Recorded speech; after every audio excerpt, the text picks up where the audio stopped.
Welcome from Content Analysis. We are thrilled to have you back as we dive deep into a complex geopolitical puzzle that connects the deserts of Iran to the high corridors of Taiwan. The year 2026 has brought a series of seismic shifts following the reported death of Iran as supreme leader and the precision blue Sparrow missile strikes on Tehran. While the immediate focus is on the military fallout, a much more subtle and strategic game is being played in Beijing. China is currently using the Iranian crisis as a stress test for its own global ambitions, carefully analyzing American political resolve and domestic stability as it calculates its next moves regarding Taiwan. For China, the relationship with Iran has always been defined by cold, hard pragmatism rather than shared ideology.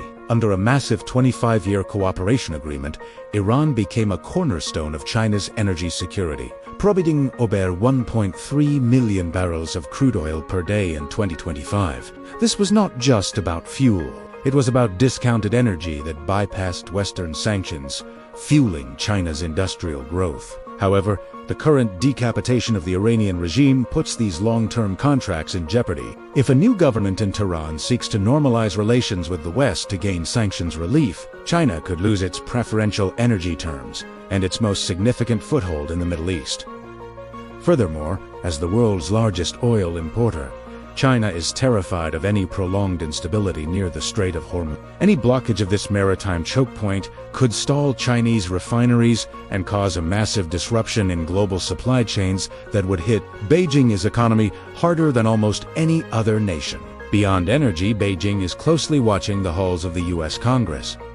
While Republican support for the Iran strikes appears unified on the surface, China is looking for cracks in that resolve. Reports of war-weariness among U.S. lawmakers and the American public regarding forever wars are of particular interest to Chinese strategists. They believe that if the U.S. political system struggles to maintain support for a conflict in Iran, a nation with no direct border with a U.S. ally, may lack the stomach for a far more costly and prolonged war over Taiwan. From Beijing's perspective, the current moment offers a window to look for cues on whether President Trump would prioritize domestic economic gains over a high-stakes military intervention in East Asia.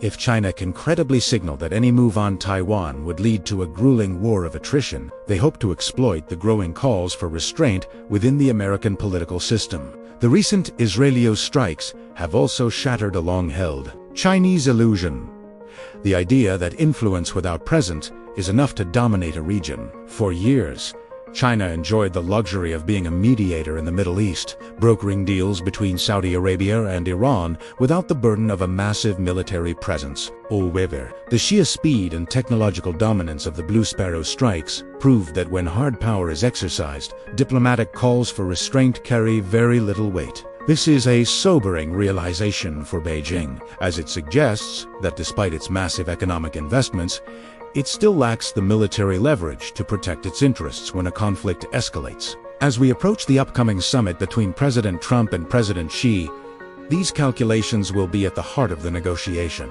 China is likely to probe Washington's resolve on Taiwan by observing how the U.S. handles the aftermath of the Iran decapitation. Will the U.S. get bogged down in a Middle Eastern power vacuum, or will it successfully pivot back to the Pacific? For Beijing, the goal is to use the current chaos to gain more freedom of action in its own region. Stay connected with Content Analysis as we track these high-stakes maneuvers that are the world order in 2026. Don't forget to subscribe and join our community as we continue to unpack the events that define our modern history.